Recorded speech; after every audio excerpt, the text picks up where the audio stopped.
Hey everyone, Bryce Root here. Welcome to a special edition of Small Business by the Bay. In this one, it's all things Corona. We're going to talk about some of the crazy things that I'm seeing across the Bay Area when it comes to small businesses. We're going to see some of the creative ways that businesses are evolving, and I'm going to thirdly give you some resources to make the best of this situation. Okay, stay tuned. Let's go.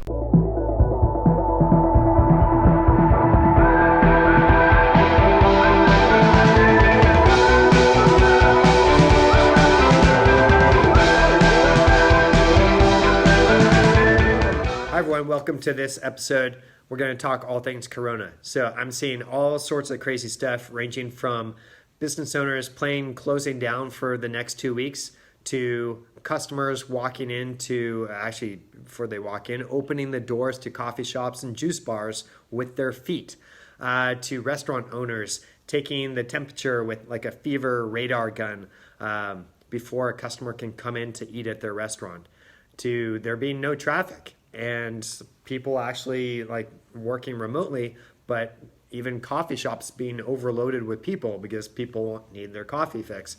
And so they're just bombarding coffee shops.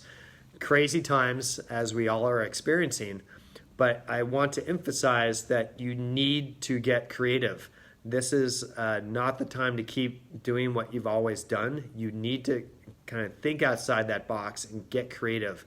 And so I wanted to share some of the easy ways in some cases that you can put it out there to your customers that you have adapted to what's going on and how you can make them feel safe and how you can help them get what they still need very easily and safely. So take a look at these things here and I'll be back in just a second.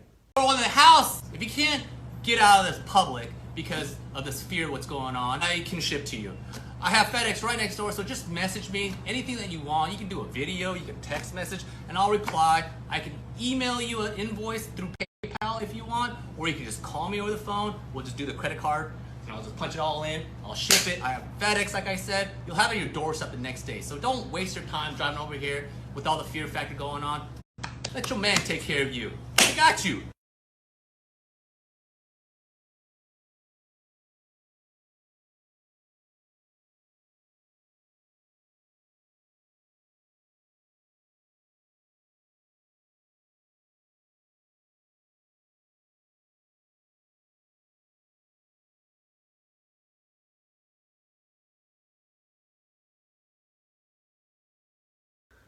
All right, hopefully you found some of those resources and kind of creative ways in which businesses here locally are kind of working with the situation, making the best of it via social media and otherwise.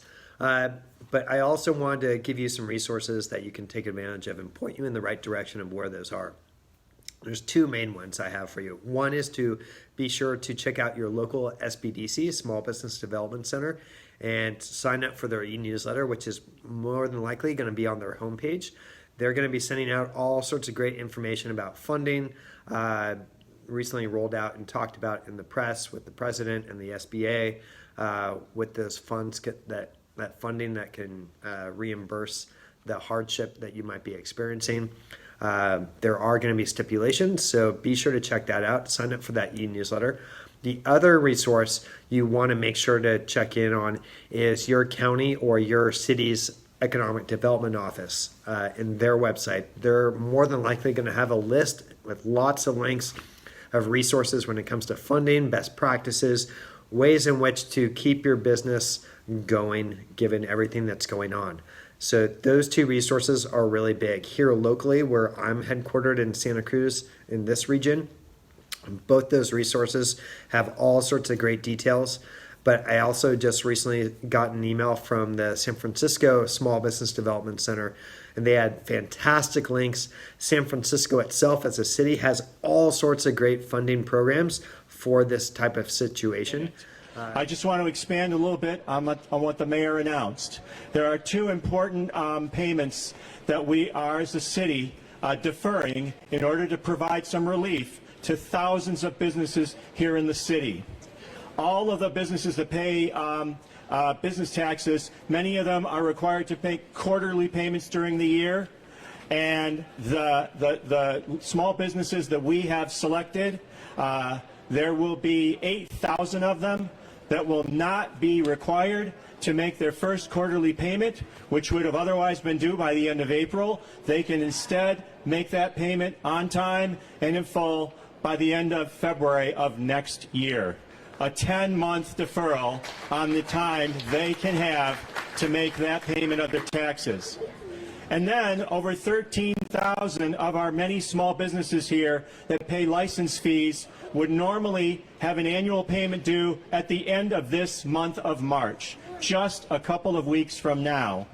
The mayor and all the leaders you see in front of you have come together, and we have given a 3-month extension on that payment for over 13,000 businesses here in the city, most of them small businesses, to wait until the end of June to make that payment. We're doing everything we can to support the small businesses here, make sure everyone survives these difficult times. Thank you. So be sure to check out those 2 resources.